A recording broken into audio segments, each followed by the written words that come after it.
ورحمة الله وبركاته. اللهم صل وسلم وبارك على سيدنا محمد. أهلا بيكم في منوعات هالة الجندي. أتمنى يا رب تكونوا بخير وسعادة.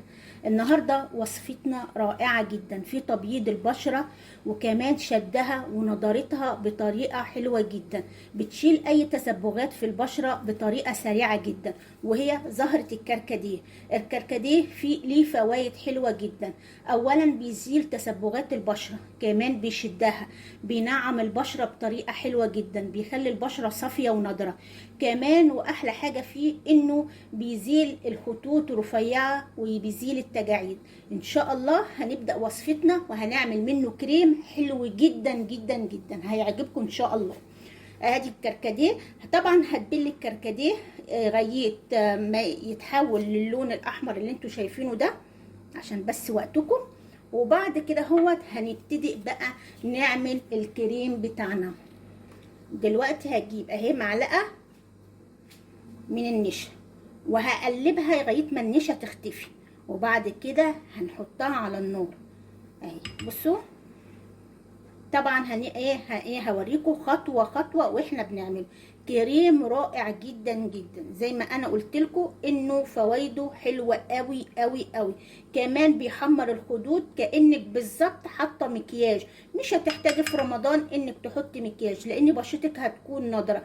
هيعالج بهتان البشره بالذات في شهر رمضان وقله شرب الميه بالنهار. بجد حلو جدا جدا جدا.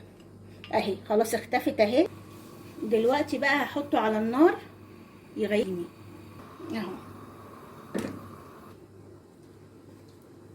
هنفضل نقلب فيه لغايه ما يبقى ايه، يبقى كريمي كده. هو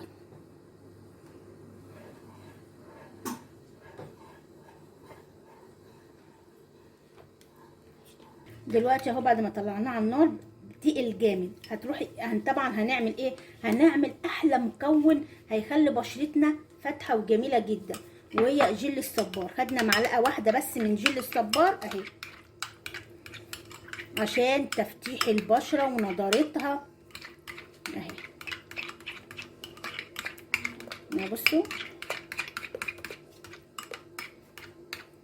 هنحط كمان مكونين حلوين جدا. اول مكون اهي فيتامين ه، ده بيعمل على تفتيح البشره وازاله التسبغات اللي فيها. ادي ايه اول كبسوله اهي،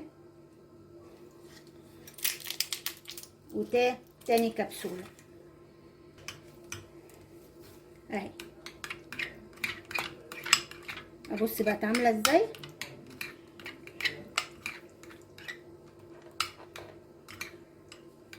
كمان هنحط مكون حلو جدا جدا، وهو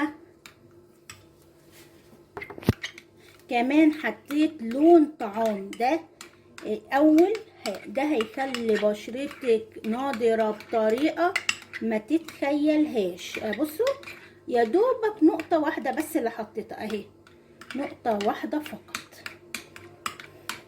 هنحط كمان زيت حلو جدا جدا جدا. بص هحط حوالي معلقه من زيت شجره الشاي اهي.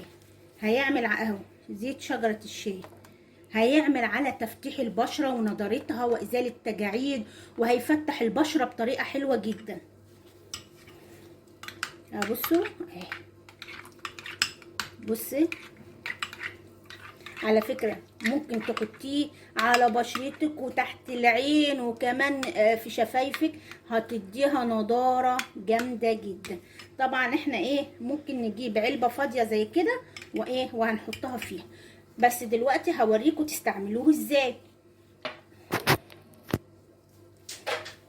هتجيبي مثلا ادي بشرتك، هتروحي حاطه بصي ندعه صغننه خالص اهي. بصوا اهي هتحطيه على بشرتك كده